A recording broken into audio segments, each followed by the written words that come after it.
कक्षा 7 की ध्वनि पाठ्यपुस्तक। सामाजिक एवं राजनीतिक जीवन, पृष्ठ 42, इकाई 3, पृष्ठ 43, लिंगबोध, जेंडर। शिक्षकों के लिए लिंगबोध या जेंडर एक ऐसा शब्द है जिसे आप सभी अक्सर सुनते हैं। बहरहाल ये आसानी से स्पष्ट नहीं होता है। ऐसा लगता है कि इसका हमारे जीवन से खास लेना देना नहीं है और हम प्रशिक्षण कार्यक्रमों में ही इसकी चर्चाएं सुनते हैं। वास्तव में तो हम सभी अपने जीवन में रोज ही इस सत्य का अनुभव करते हैं। ये निर्धारित करता है कि हम कौन हैं और क्या हो सकते हैं, हम कहां जा सकते हैं और कहां नहीं। जिंदगी के बहुत से विकल्प हमारे लिए अंततः इसके आधार पर ही तय होते हैं। लिंगबोध या जेंडर की हमारी समझ हमारे अपने परिवार और समाज से ही बनती है। ये हमें उस दिशा में सोचने के लिए प्रेरित करता है कि हम औरतों और पुरुषों को जो भूमिकाएं अपने आसपास निभाते हुए देखते हैं वे वास्तविक हैं और पहले से तय हैं। वास्तव में ये भूमिकाएं दुनिया भर में भिन्न भिन्न समुदायों के लिए अलग अलग होती हैं। अतः लिंगबोध से हमारा आशय उन अनेक सामाजिक मूल्यों और रूढ़िवादी धारणाओं से है जिसे हमारी संस्कृति ने हमारे स्त्रीलिंग और पुल्लिंग होने के जैविक अंतर के साथ जोड़ दिया है। ये शब्द हमें बहुत सी असमानताओं और स्त्री व पुरुष के बीच के शक्ति संबंधों को भी समझने में सहायता करता है। आगे के 2 अध्याय हमारे समाज की लैंगिक संकल्पनाओं को बिना इस शब्द का प्रयोग किए हमारे सामने रखते हैं। अच्छा होगा कि विद्यार्थियों को इस बात के लिए प्रोत्साहित किया जाए कि विभिन्न शैक्षणिक पद्धतियों जैसे कहानियों की प्रस्तुति, विशेष अध्ययनों पर बातें, कक्षा की गतिविधियां, तथ्यों की व्याख्या और चित्रों की समीक्षा के माध्यम से वे अपने जीवन व अपने आसपास के समाज पर विचार करें और सवाल करें। जेंडर शब्द के आने पर अक्सर एक खास दृष्टि से लोग ये अधूरा अर्थ भी लगा लेते हैं कि ये केवल महिलाओं या लड़कियों से जुड़ा हुआ है। इसलिए इन अध्यायों में इस बात की सावधानी रखी गई है कि केवल लड़कियां ही नहीं बल्कि लड़के भी जेंडर की चर्चा के सहभागी हों। अध्याय 4 में 2 विशेष अध्ययनों यानी केस स्टडीज को शामिल किया गया है जो अलग अलग समय और स्थानों से संबंधित हैं और हमारे सामने ये बात रखते हैं कि लड़के और लड़कियां कैसे बड़े होते हैं और उनकी सामाजिक भिन्नता कैसे रूप लेती है। ये उदाहरण छात्र छात्राओं को ये समझाने में सहायता देंगे कि समाजीकरण हर जगह एक सा नहीं है, उस समाज से निर्धारित होता है और इसमें समय के साथ सतत परिवर्तन चलता रहता है। ये अध्याय हमें यह भी बताते हैं कि कैसे समाज में स्त्री और पुरुष के लिए अलग अलग भूमिकाएं देखी जाती हैं, कैसे उनके लिए अलग अलग मूल्य निर्धारित किए जाते हैं और यहीं से भेद और असमानता की शुरुआत होती है। ये एक विचित्र कथापट्ट यानी स्टोरी बोर्ड के माध्यम से बच्चे घर के तमाम कामों पर बातें करेंगे जो मुख्यतः महिलाओं द्वारा किए जाते हैं। वे विचार करेंगे कि कैसे घर में महिलाओं के काम को काम नहीं माना जाता या फिर उसे अवमूल्यित किया जाता है। अध्याय 5 कार्य के क्षेत्र में लिंग आधारित भेदभाव पर केंद्रित है और समानता के लिए किए गए महिलाओं के संघर्ष को भी प्रस्तुत करता है। कक्षा की गतिविधि में बच्चे काम और पेशों को लेकर समाज में प्रचलित रूढ़िवादी मान्यताओं पर सवाल करना शुरू करेंगे। इस अध्याय में इस ओर भी संकेत मिलेंगे कि कैसे लड़कों और लड़कियों के लिए शिक्षा जैसे अवसर समान रूप से उपलब्ध नहीं है। 19वीं और 20वीं सदी की 2 महिलाओं के जीवन की कहानियों में बच्चे देखेंगे कि इन स्त्रियों के लिए मुक्ति का संघर्ष कैसे शुरू हुआ और लिखाई पढ़ाई सीखने ने इनके जीवन को कैसा बदला। बड़े परिवर्तन सामान्यतः सामूहिक संघर्षों से ही होते हैं। इस अध्याय के अंत में एक चित्र निबंध है जो स्त्री आंदोलन द्वारा परिवर्तन के लिए उपयोग में लाई नीतियों के उदाहरण प्रस्तुत करता है। अध्याय 4 पाठ 4 पृष्ठ 44 से पृष्ठ 53 तक। पृष्ठ 44 शीर्षक लड़के और लड़कियों के रूप में बड़ा होना। लड़का या लड़की होना किसी की भी एक महत्वपूर्ण पहचान है, उसकी अस्मिता है। जिस समाज के बीच हम बड़े होते हैं वो हमें सिखाता है कि लड़के और लड़कियों का कैसा व्यवहार स्वीकार करने योग्य है, उन्हें क्या करना चाहिए और क्या नहीं। हम प्रायः यही सोचते हुए बड़े होते हैं कि ये बातें सब जगह बिल्कुल एक सी हैं, परंतु क्या सभी समाजों में लड़के और लड़कियों के प्रति एक जैसा ही नजरिया है? इस पाठ में हम इसी प्रश्न का उत्तर जानने की कोशिश करेंगे। हम ये भी देखेंगे कि लड़के और लड़कियों को दी जाने वाली अलग अलग भूमिका उन्हें भविष्य में स्त्री और पुरुष की भूमिका के लिए कैसे तैयार करती है। इस पाठ में हम देखेंगे कि अधिकांश समाज पुरुष व स्त्रियों को अलग अलग प्रकार से महत्व देते हैं। स्त्रियां जिन भूमिकाओं का निर्वाह करती हैं उन्हें पुरुषों द्वारा निर्वाह की जाने वाली भूमिकाओं और कार्य से कम महत्व दिया जाता है। इस पाठ में हम ये भी देखेंगे कि स्त्री और पुरुष के बीच काम के क्षेत्र में असमानताएं कैसे उभरती हैं। पृष्ठ 45।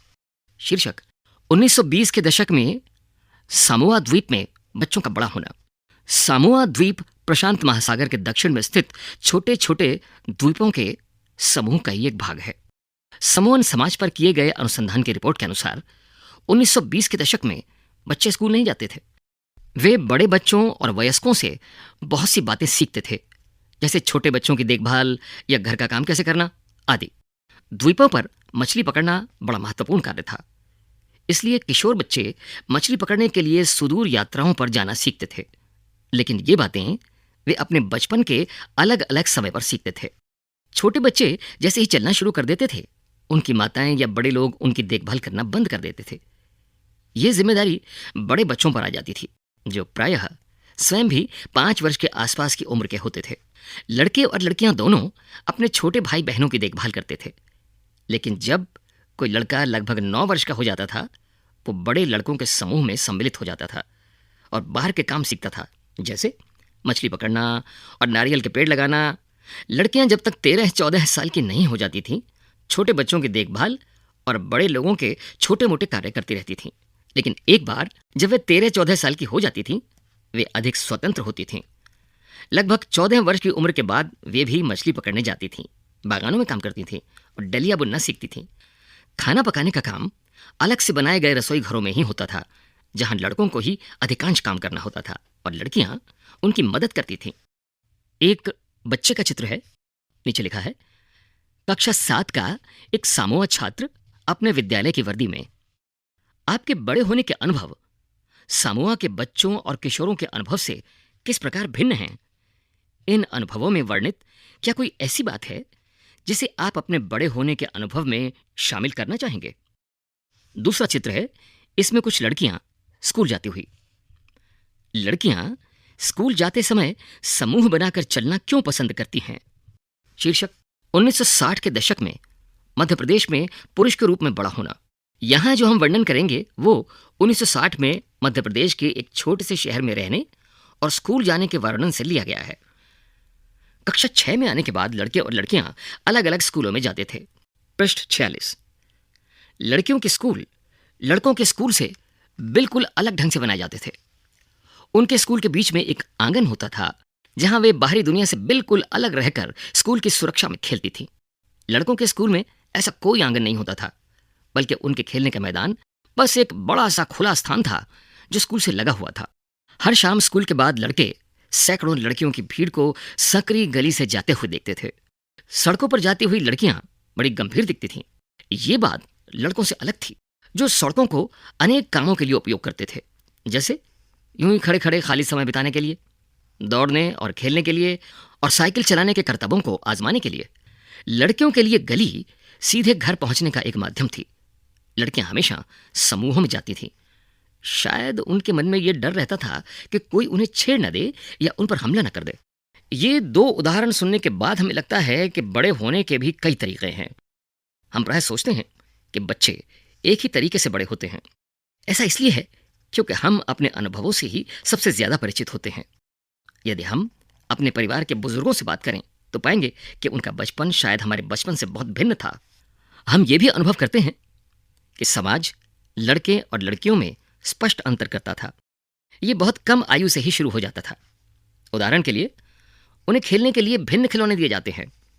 लड़कों को प्रायः खेलने के लिए कारें दी जाती हैं और लड़कियों को गुड़िया। दोनों ही खिलौने खेलने में बड़े आनंददायक हो सकते हैं। फिर लड़कियों को गुड़िया और लड़कों को कारें ही क्यों दी जाती हैं? खिलौने बच्चों को ये बताने का माध्यम बन जाते हैं कि जब वो बड़े होकर स्त्री और पुरुष बनेंगे तो उनका भविष्य अलग अलग होगा। अगर हम विचार करें तो ये अंतर प्रायः दिन की छोटी छोटी बातों में बनाकर रखा जाता है। लड़कियों को कैसे कपड़े पहनने चाहिए, लड़के पार्क में कौन कौन से खेल खेलें, लड़कियों को धीमी आवाज में बात करनी चाहिए और लड़कों को रॉप से। ये सब बच्चों को ये बताने के तरीके हैं कि जब वो बड़े होकर स्त्री और पुरुष बनेंगे तो उनकी विशिष्ट भूमिकाएं होंगी। बाद में जीवन में इसका प्रभाव हमारे अध्ययन के विषयों ये व्यवसाय के चुनाव पर भी पड़ता है। अपने पड़ोस की किसी गली या पार्क का चित्र बनाइए। उसमें छोटे लड़के व लड़कियों द्वारा की जा सकने वाली विभिन्न प्रकार की गतिविधियों को दर्शाइए। ये कार्य आप अकेले या समूह में भी कर सकते हैं। आपके द्वारा बनाए गए चित्र में क्या उतनी ही लड़कियां हैं जितने लड़के? संभव है कि आपने लड़कियों की संख्या कम बनाई होगी। क्या आप वे कारण बता सकते हैं जिनकी वजह से आपके पड़ोस में, सड़क पर, पार्क और बाजारों में देर शाम या रात के समय स्त्रियां तथा लड़कियां कम दिखाई देती हैं? क्या लड़के और लड़कियां अलग अलग कामों में लगे हैं? क्या आप विचार करके इसका कारण बता सकते हैं? यदि आप लड़के और लड़कियों का स्थान परस्पर बदल देंगे, अर्थात लड़कियों के स्थान पर लड़कों और लड़कों के स्थान पर लड़कियों को रखेंगे, तो क्या होगा? पृष्ठ 47। शीर्षक मेरी मां काम नहीं करती। मां और बेटी के संवाद हैं। मां, हम सभी बच्चे स्कूल से भ्रमण पर जा रहे हैं। रोजी मैडम को साथ चलने के लिए किसी बड़े की जरूरत है। क्या आप अपने ऑफिस से एक दिन की छुट्टी लेकर हमारे साथ चल सकती हैं? वैसे हरमीत की मां हमेशा ऐसे समय पर हमारे साथ जाती है क्योंकि वो कोई काम नहीं करती। मां बोली, सोनाली, तुम ऐसा कैसे कह सकती हो? तुम जानती हो, जसप्रीत आंटी रोज सुबह 5 बजे उठकर जाती हैं और घर भर के सारे काम करती हैं। हाँ, पर वे कोई काम तो नहीं है ना, ये तो बस घर के काम हैं। ओह, क्या तुम वाकई ऐसे ही सोचती हो? चलो ऐसा करते हैं कि जसप्रीत के घर चलते हैं और उनसे पूछते हैं कि वे खुद क्या सोचती हैं। श्री सिंह के घर पर। हरशरण, सोनाली सोचती है कि आपकी पत्नी कोई कामकाजी महिला नहीं है। उनका बेटा बोलता है, पर आंटी, क्या वाकई ये ठीक नहीं है? मेरी मां तो घरेलू महिला है, कोई काम कहां करती हैं? उसके पिता बोलते हैं, हाँ हाँ, तो जसप्रीत, यदि ऐसा है तो तुम कुछ आराम क्यों नहीं करते और एक बार जरा इन्हें ही सब कुछ खुद करने दो? क्या बात है, ठीक, मैं कल हड़ताल पर चली जाती हूँ। वाह, कितना मजा आएगा। कल हम पापा के साथ मिलकर सारा काम संभालेंगे। अगली सुबह 7:30 बजे। हे भगवान, समय तो देखो, मेरा नाश्ता कहाँ है और बच्चे अभी तक तैयार क्यों नहीं हुए हैं? मैं क्या जानूं, याद है ना, मैं तो हड़ताल पर हूं। आज तो मंगला ने भी छुट्टी ले रखी है। ओए हो, ये तो स्कूल बस थी, अब तो मुझे बच्चों को कार से ही स्कूल छोड़ना होगा। अरे जल्दी करो जल्दी, और हरमीत को कहो कि वो पंप का स्विच ऑन कर दे। पृष्ठ संख्या 48। लेकिन बच्चों के लंच बॉक्स को क्या होगा? अरे ये भी बस, अरे उसके बारे में भूल जाओ। मैं तुम्हें कुछ पैसे दे दूंगा, तुम कैंटीन से कुछ खरीद देना। माँ ने इसके लिए पहले ही पैसे दे दिए हैं। घंटी बजती है घर की, पतिदेव आते हैं। और मैं तो बिल्कुल थक चुका हूँ, कुछ चाय वाय हो जाए। ओह, मैं तो भूल ही गया था तुम हड़ताल पर हो। अरे मैं खुद ही कुछ बनाता हूँ। अरे पूरा घर तो देखो, जैसे कि यहाँ कितना तूफान मचा हो। तुम क्या सोचते हो कि सुबह तुमने घर को जैसी हालत में छोड़ा था, अब वैसी हालत में दिन भर रहेगा? हरमीत, अरे कमबख्त, चाय की पत्तियां कहाँ रखी हुई हैं? कि अभी भी वो सोचते हैं कि मैं काम नहीं करती हूँ। और अभी तो मैं उन्हें याद दिलाऊंगी कि चाचा जी और चाची जी रात को खाने पर आने वाले हैं। अधिकांश समाजों में, जिनमें हमारा समाज भी सम्मिलित है, पुरुषों और स्त्रियों की भूमिकाओं और उनके काम के महत्व को समान नहीं समझा जाता। पुरुषों और स्त्रियों की हैसियत एक जैसी नहीं होती है। आओ देखें कि पुरुषों और स्त्रियों के द्वारा किए जाने वाले कामों में ये असमानता कैसे है। शीर्षक घरेलू काम का मूल्य। हरमीत के परिवार को नहीं लगता था कि जसप्रीत घर का जो काम करती थी वह वास्तव में काम था। उनके परिवार में ऐसी भावना का होना कोई निराली बात नहीं थी। पृष्ठ 49। सारी दुनिया के घर में काम की मुख्य जिम्मेदारी स्त्रियों की ही होती है, जैसे देखभाल संबंधी कार्य, परिवार का ध्यान रखना, विशेषकर बच्चों, बुजुर्गों और बीमारों का। फिर भी जैसा हमने अभी देखा, घर के अंदर किए जाने वाले कार्यों को महत्वपूर्ण नहीं समझा जाता। मान लिया जाता है कि वो तो स्त्रियों के स्वाभाविक कार्य हैं, इसीलिए उनके लिए पैसा देने की कोई जरूरत नहीं है। समाज इन कार्यों को अधिक महत्व नहीं देता। एक फोटो है, मिलानी अपनी बच्ची के साथ।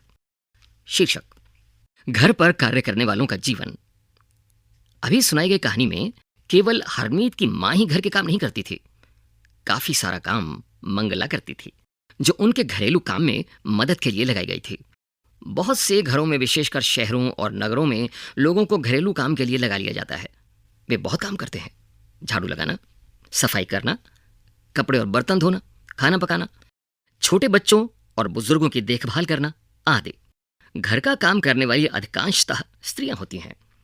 कभी कभी इन कार्यों को करने के लिए छोटे लड़के या लड़कियों को काम पर रख लिया जाता है। घरेलू काम का अधिक महत्व नहीं है, इसलिए इन्हें मजदूरी भी कम दी जाती है। घरेलू काम करने वालों का दिन सुबह 5 बजे से शुरू होकर देर रात 12 बजे तक भी चलता है। जी तोड़ मेहनत करने के बावजूद प्रायः उन्हें नौकरी पर रखने वाले उनसे सम्मानजनक व्यवहार नहीं करते हैं। दिल्ली में घरेलू काम करने वाली एक स्त्री मेलानी ने अपने अनुभव के बारे में इस तरह बताया। मेरी पहली नौकरी एक अमीर परिवार में लगी जो 3 मंजिले भवन में रहता था। मेम साहब अजीब महिला थी जो हर काम करवाने के लिए चिल्लाती रहती थी। मेरा काम रसोई का था, दूसरी 2 लड़कियां सफाई का काम करती थी। हमारा दिन सुबह 5 बजे शुरू होता। नाश्ते में हमें 1 प्याला चाय और 2 रूखी रोटियां मिलती थी। हमें तीसरी रोटी कभी नहीं मिली। शाम के समय जब मैं खाना पकाती थी, दोनों लड़कियां मुझसे 1 और रोटी भी मांगती रहती थी। मैं चुपके से उन्हें 1 रोटी दे देती और खुद भी 1 रोटी ले लेती। हमें दिन भर काम करने के बाद बड़ी भूख सताती थी। हम घर में चप्पल पहनकर नहीं जा सकते थे। ठंड के मौसम में हमारे पैर सूज जाते थे। मैं मेम साहब से डरती थी, परंतु मुझे गुस्सा भी आता और अपमानित भी महसूस करती थी। क्या हम दिन भर काम नहीं करते थे? क्या हम कुछ सम्मानजनक व्यवहार के योग्य नहीं थे? क्या हरमीत और सोनाली का यह कहना सही था कि हरमीत की मां काम नहीं करती? आप क्या सोचते हैं, अगर आपकी मां या वे लोग जो घर के काम में लगे हैं एक दिन के लिए हड़ताल पर चले जाएं तो क्या होगा? आप ऐसा क्यों सोचते हैं कि सामान्यतया पुरुष या लड़के घर का काम नहीं करते? आपके विचार में क्या उन्हें घर का काम करना चाहिए? पृष्ठ 50। वास्तव में जिसे हम घरेलू काम कहते हैं उसमें अनेक कार्य सम्मिलित रहते हैं। इनमें से कुछ कामों में बहुत शारीरिक श्रम लगता है। ग्रामीण और शहरी क्षेत्रों में औरतों और लड़कियों को दूर दूर से पानी लाना पड़ता है। ग्रामीण क्षेत्रों में स्त्रियों और लड़कियों को जलाऊ लकड़ी के भारी गट्ठर सिर पर ढोने पड़ते हैं। कपड़े धोने, सफाई करने, झाड़ू लगाने और वजन उठाने के कामों में झुकने, उठाने और सामान लेकर चलने की जरूरत होती है। बहुत से काम जैसे खाना बनाने आदि में लंबे समय तक गर्म चूल्हे के सामने खड़ा रहना पड़ता है। स्त्रियां जो भी काम करती हैं वो भारी और थका देने वाला शारीरिक काम होता है, जबकि हम आमतौर पर सोचते हैं कि पुरुष ही ऐसा काम कर सकते हैं। घरेलू और देखभाल के कामों का एक अन्य पहलू जिसे हम महत्व नहीं देते हैं वो है इन कामों में लगने वाला लंबा समय। वास्तव में यदि हम स्त्रियों द्वारा किए जाने वाले घर के और बाहर के कामों को जोड़ें तो हमें पता चलेगा कि कुल मिलाकर स्त्रियां पुरुषों से अधिक काम करती हैं। ये एक तालिका है, इसमें भारत के केंद्रीय सांख्यिकीय संगठन द्वारा किए गए विशेष अध्ययन के कुछ आंकड़े हैं। 1998-99। देखिए, क्या आप रिक्त स्थानों को भर सकते हैं? राज्य हरियाणा, तमिलनाडु। स्त्रियों के वेतन सहित कार्य के घंटे प्रति सप्ताह हरियाणा 23, तमिलनाडु 19। स्त्रियों के अवैतनिक घरेलू काम के घंटे प्रति सप्ताह हरियाणा 30, तमिलनाडु 35। स्त्रियों के कुल काम के घंटे हरियाणा पता नहीं, तमिलनाडु पता नहीं। पुरुषों के वेतन सहित कार्य के घंटे प्रति सप्ताह हरियाणा 38, तमिलनाडु 40। पुरुषों के अवैतनिक घरेलू काम के घंटे प्रति सप्ताह हरियाणा 2, तमिलनाडु 4। पुरुषों के कुल काम के घंटे हरियाणा पता नहीं, तमिलनाडु पता नहीं। शीर्षक: महिलाओं का काम और समानता। जैसा कि हमने देखा, महिलाओं के घरेलू और देखभाल के कामों को कम महत्व देना एक व्यक्ति या परिवार का मामला नहीं है। ये स्त्रियों और पुरुषों के बीच असमानता की एक बड़ी सामाजिक व्यवस्था का ही भाग है। पृष्ठ 51। इसीलिए इसके समाधान हेतु जो कार्य किए जाने हैं वे केवल व्यक्तिगत या पारिवारिक स्तर पर नहीं, वरन शासकीय स्तर पर भी होने चाहिए। हम जानते हैं कि समानता हमारे संविधान का महत्वपूर्ण सिद्धांत है। संविधान कहता है कि स्त्री या पुरुष होने के आधार पर भेदभाव नहीं किया जा सकता, परंतु वास्तविकता में लिंग भेद किया जाता है। सरकार इसके कारणों को समझने के लिए और इस स्थिति का सकारात्मक निदान ढूंढने के लिए वचनबद्ध है। उदाहरण के लिए, सरकार जानती है कि बच्चों की देखभाल और घर के काम का बोझ महिलाओं और लड़कियों पर पड़ता है। स्वाभाविक रूप से इसका असर लड़कियों के स्कूल जाने पर भी पड़ता है। इससे ही निश्चित होता है कि क्या महिलाएं घर के बाहर काम कर सकेंगी, और यदि करेंगी तो किस प्रकार का काम या कार्यक्षेत्र चुनेंगी। पूरे देश के कई गांवों में शासन ने आंगनवाड़ियां और बालवाड़ियां खोली हैं। शासन ने एक कानून बनाया है जिसके तहत यदि किसी संस्था में महिला कर्मचारियों की संख्या 30 से अधिक है तो उसे वैधानिक रूप से बालवाड़ी क्रैश की सुविधा देनी होगी। बालवाड़ी की व्यवस्था होने से बहुत सी महिलाओं को घर से बाहर जाकर काम करने की सुविधा होगी। इससे बहुत सी लड़कियों का स्कूल जाना भी संभव हो सकेगा। यहाँ 2 चित्र हैं।